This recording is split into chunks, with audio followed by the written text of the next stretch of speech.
Всем привет, друзья, с вами Ольга. Проверяем, возможно ли приготовить домашние пельмени без лепки. Это очень необычный рецепт приготовления пельменей, для которого фарш окунают в воду и муку. Посмотрим, что получится. Ссылку на источник и все пропорции продуктов вы найдете в описании под видео.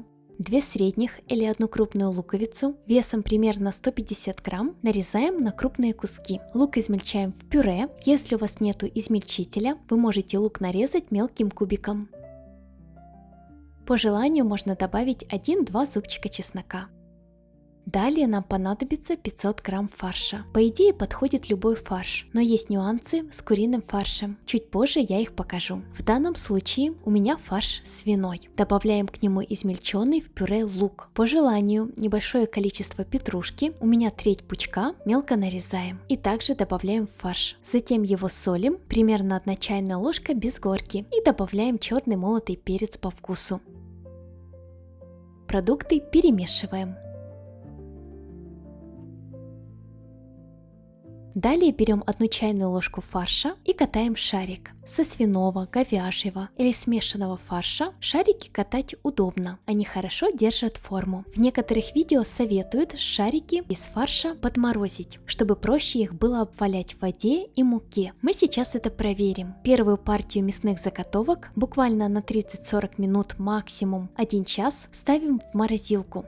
Тем временем с остального фарша я катаю новую партию мясных шариков. Их мы будем сразу же окунать в воду и обваливать в муке. Для этого нам понадобятся 2 мисочки. В одну наливаем воду и подсаливаем ее, примерно половина чайной ложки. Во вторую насыпаем 200 грамм муки. Чтобы процесс проходил быстрее и проще, нам понадобится металлическое сито и большая шумовка. В сито опускаем несколько мясных шариков. Затем сито вместе с фаршем окунаем в воду, чтобы мясные шарики стали мокрыми. После этого каждую заготовку обваливаем в муке и снова складываем в сито. Далее шарики прям в муке снова окунаем в воду. Затем мокрые шарики обваливаем в муке и возвращаем в сито. Последний раз окунаем в воду и обваливаем в муке. В принципе, достаточно 3 раз, чтобы вокруг мясного шарика образовался слой теста из муки и воды. По желанию можно сделать это 4 раза. Таким образом, постепенно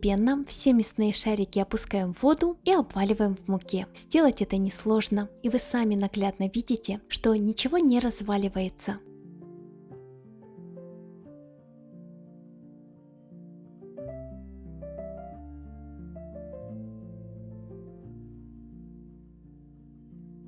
Чтобы пельмени получились более аккуратными, без кусков рваного теста, в конце их еще раз хорошо прижимаем и округляем руками. В большой кастрюле доводим воду до кипения. Заранее ее подсаливаем, добавляем лавровый лист и несколько горошин черного перца. Заготовки перекладываем в кипящую воду. Сразу же перемешиваем, чтобы они не прилипли к дну кастрюли.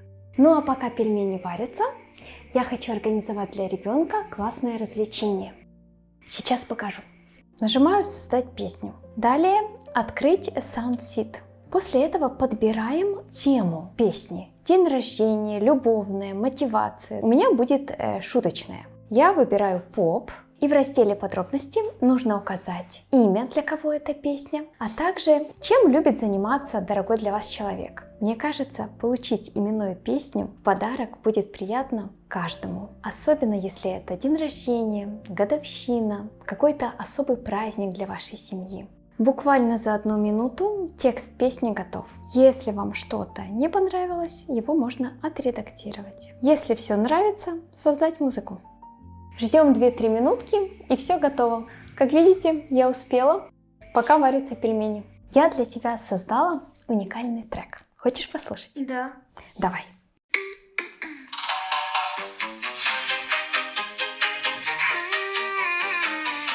Артем, тебе уже 10 лет. В спорте ты ищешь свой секрет. Сервер мы вдвоем. Там мир из кубиков и мечты. Самое интересное, что вам не нужен музыкальный опыт. Стоит недорого, есть пробный период, ссылочка в описании. Порадуйте себя и своих близких. После того, как пельмени всплывут, варим их примерно 3-5 минут. Поскольку тесто тонкое, пельмени могут быстро развариться, следите за ними. Достаем готовые пельмени. Заранее я поставила несколько кусочков сливочного масла. По вкусу пельмени перчим и посыпаем зеленью. Первый раз пробую их без сметаны. Я хочу понять, какие они по вкусу.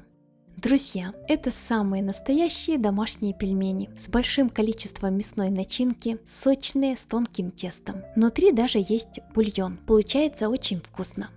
Достаю вторую порцию мясных заготовок. Они подмерзли, и будем их точно так же окунать 3 раза в воду и 3 раза в муку. Объективно, с подмороженными шариками чуть удобнее формировать пельмени, чем просто из фарша. Но если у вас фарш плотненький, шарики хорошо держат форму, в этом нету особого смысла. Получается чуть удобнее, но процесс затягивается. Если у вас фарш мягкий, жидковатый, плохо держит форму, в этом случае нужно подмораживать мясные шарики, чтобы сформировать пельмени. Вот что у меня получилось. В конце заготовки дополнительно округляю руками. В таком виде заготовки можно замораживать и варить по мере необходимости. Аналогично варим вторую порцию пельменей в кипящей подсоленной воде. Обязательно перемешиваем, чтобы ничего не прилипло. Эти пельмени варятся немного дольше из-за подмороженного фарша. Готовые пельмени выкладываем на тарелку. Добавляем сливочное масло, черный молотый перец, сметану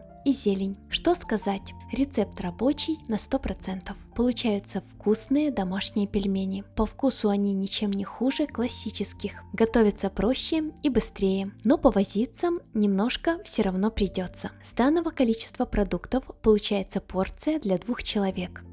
Для тех, кому нельзя глютен, попробуем аналогично приготовить безглютеновые пельмени. В этот раз я использую куриный фарш, добавляю к нему точно так же измельченный лук, соль и черный молотый перец по вкусу. Петрушку не добавляла, готовлю пельмени для ребенка. Куриный фарш более мягкий, и его нужно подмораживать, иначе не получится обвалять в муке, он просто развалится в руках. Соответственно, мясные шарики буду подмораживать примерно 40 минут. Далее вместо пшеничной муки использую рисовую. Точно так же заготовки 3 раза окунаем в воду и 3 раза в муку.